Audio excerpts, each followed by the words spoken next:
કોઈ પણ એસે હોય એકદમ આરામથી સાંભળજો, કેમ કે આ જ ગેમ ચેન્જિંગ પોઈન્ટ છે. અહીંયા તમારો એસે બનશે કાં તો બગડશે. સાંભળજો. કોઈ પણ ટોપિક હોય, મારી જોડે 4 ઓપ્શન છે, બરાબર. એક રિયલિસ્ટિક કેસ લઈએ, રિયલિસ્ટિક એક્ઝામનું કેસ લઈએ, પ્રેશર વાળું કેસ લઈએ, બરાબર. ધ્યાનથી સાંભળો. આ મેં 4 મુદ્દા જોયા, મને 4 નું મિનિંગ ખબર પડી ગઈ, પણ આમાં મારી જોડે ચોથામાં કન્ટેન્ટ નથી, તો હું સીધું એને કાપી નાખીશ કે મારા કોઈ લેવા દેવા નહીં, છોડ દો, બીજા જેને લખવું એ લખવા દો. અમુક એવા હશે. હવે વધ્યા મારી જોડે 3. આનીમાં મને કોન્ફિડન્સ પણ છે, મારી જોડે કન્ટેન્ટ પણ છે. હવે લખવું કયું? લખવું એવું, જ્યારે પણ તમે આ 1, 2 ને 3 માંથી તમારે સિલેક્ટ કરવું હોય ને, એવી રીતના સિલેક્ટ કરશો.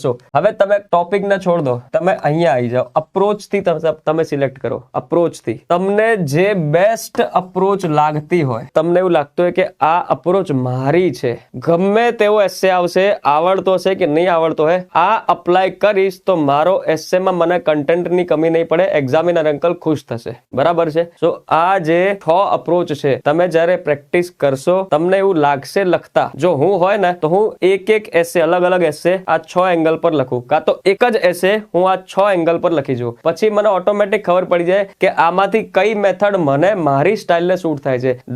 ધ મોમેન્ટ મને ખબર પડી ગઈ મારા માટે અપ્રોચ સારી છે. ફોર એક્ઝામ્પલ હું તમને કહું છું કે આ સેક્ટોરલ અપ્રોચ મારી છે, હું ગમે તે કરું એટલા બધા ડાયમેન્શનમાં હું લખી દઈશ ને કે એક્ઝામિનર અંકલ ને તો રડાઈ જ દઈશ, એમ કે બચ્ચે તુમ કહા સે અબ તક. ધેટ મીન્સ એ અપ્રોચ થી જ હું આમાંથી સિલેક્ટ કરીશ કે એક આ અને એક આ.